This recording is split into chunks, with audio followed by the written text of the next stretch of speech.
नमस्कार। आज हम द्विवेदी युग के सर्वाधिक प्रसिद्ध और प्रभावशाली कवि गुप्त जी की काव्यगत प्रवृत्तियों के बारे में जानकारी प्राप्त करेंगे। हिंदी साहित्य के इतिहास को वर्गीकृत करते हुए 4 भागों में बांटा गया, जिसे हम आदिकाल, भक्तिकाल, रीतिकाल तथा आधुनिक काल के नाम से जानते हैं। उसी हिंदी साहित्य के इतिहास की प्रवृत्तियों का जब पूर्व के व्याख्यान में हमने विश्लेषण किया था या अध्ययन किया था, तो हमने उस आधुनिक काल को जिन भागों में वर्गीकृत किया था या विभक्त किया था, उसमें प्रथम काल आता है भारतेंदु युग, जिसका समय 1850 से 1900 ईस्वी तक माना जाता है, जो भारतेंदु हरिश्चंद्र के नाम पर भारतेंदु युग के नाम से जाना जाता है। भारतेंदु हरिश्चंद्र साहित्य की अभिरुचि और अपनी वृत्तियों के कारण उन्होंने कई दुर्लभ रचनाएं हिंदी जगत को दी हैं। काव्य के क्षेत्र में, गद्य के क्षेत्र में, नाटक आदि के क्षेत्र में तथा अनुवाद के क्षेत्र में भारतेंदु जी ने बहुत ही महत्वपूर्ण अपना योगदान दिया।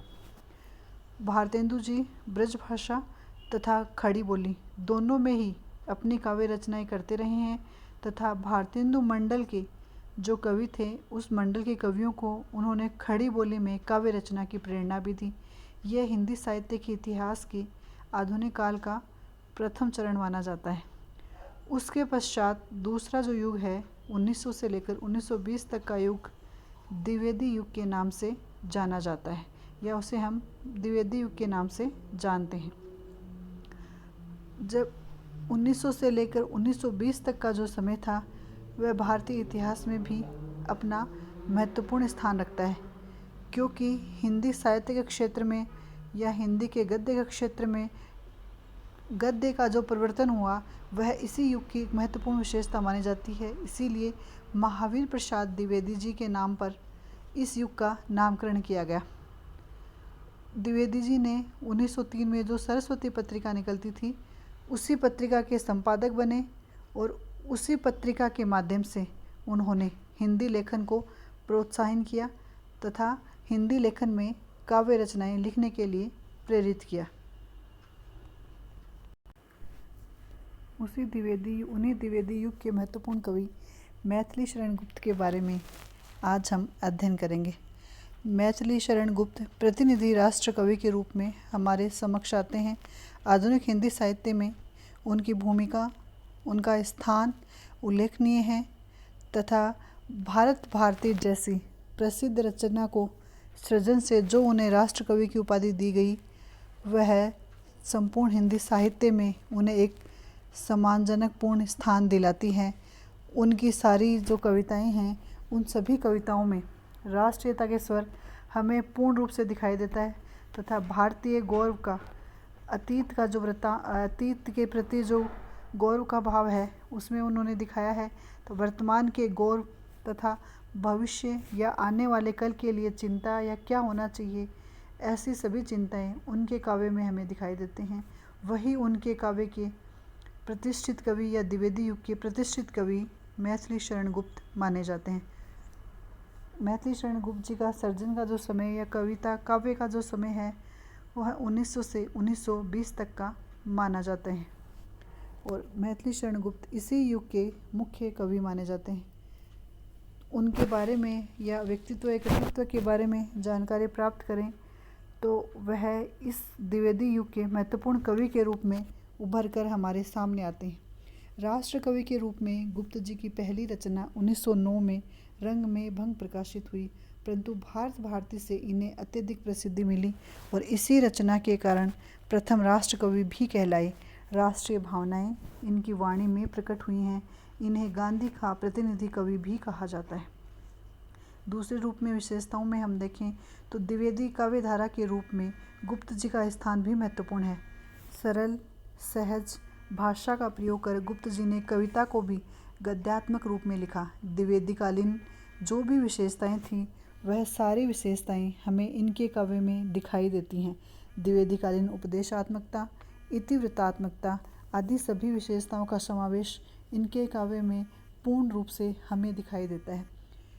गुप्त जी की सर्वाधिक जो महत्वपूर्ण विशेषता है, वह है उपेक्षित नारी पात्रों को पर्दे पर लाकर चित्रित करना। गुप्त जी ने काव्य में खंड काव्य, नीति काव्य व चंपू काव्य लिखा, परंतु सबसे ज़्यादा प्रसिद्धि उन्हें उपेक्षित नारी पात्रों को पर्दे पर लाकर मिली। इन नारी पात्रों के साथ अन्य पात्रों के चरित्र अंकन में भी इन्होंने न्याय किया। साकेत की उर्मिला गुप्त जी की लेखनी में आकर पूर्ण रूप से साकार हुई तथा यशोधरा की नायिका यशोधरा के त्याग और स्वाभिमान को गुप्त जी ने अपने काव्य के माध्यम से अंकित किया। द्विवेदी युगीन काव्य की जो विशेषताएं हैं वह पूर्ण विशेषताएं हमें मैथिली शरण गुप्त के काव्य में दिखाई देती हैं।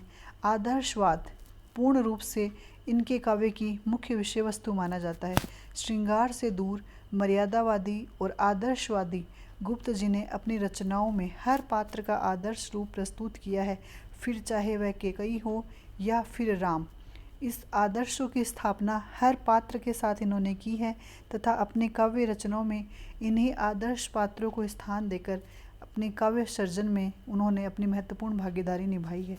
खड़ी बोली व प्रकृति का चित्रण करने में भी मैथिली शरण गुप्त सिद्ध हस्त कवि माने जाते हैं। पंचवटी में बाह्य प्रकृति और मानवीय भावनाओं का जो सुंदर समावेश किया है या उनका जो सुंदर समन्वय है वह सायास ही हमें इनके काव्य में दिखाई देता है। प्राय सभी काव्यों में गुप्त जी ने खड़ी बोली के आदर्श रूप को ही अपनाया है तथा प्रकृति चित्रण में आलंबन, उद्दीपन सभी रूपों में इन्होंने प्रकृति का वर्णन किया है। नैतिकवाद, मर्यादा, मूल्यों की स्थापना, प्राचीन उत्थान के प्रति गौरव का भाव, इसके अतिरिक्त वर्तमान का वर्णन तथा भविष्य के लिए चिंता, ये सभी विशेषताएं हमें मैथिली शरण गुप्त के काव्य में पूर्ण रूप से दिखाई देती हैं।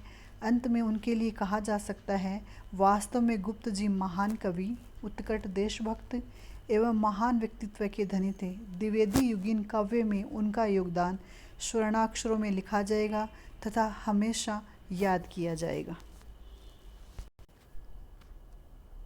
मैथिली शरण गुप्त हिंदी काव्य जगत नहीं, हिंदी साहित्य जगत नहीं, भारतीय वाङ्मय में और विश्व साहित्य में अपनी एक विशिष्ट छाप रखते हैं, एक विशिष्ट पहचान रखते हैं। ऐसे महान कवि, ऐसे विशिष्ट कवि का साहित्यिक अवदान है वह वास्तव में स्तुत्य हैं तथा वह हमेशा याद किया जाता रहेगा।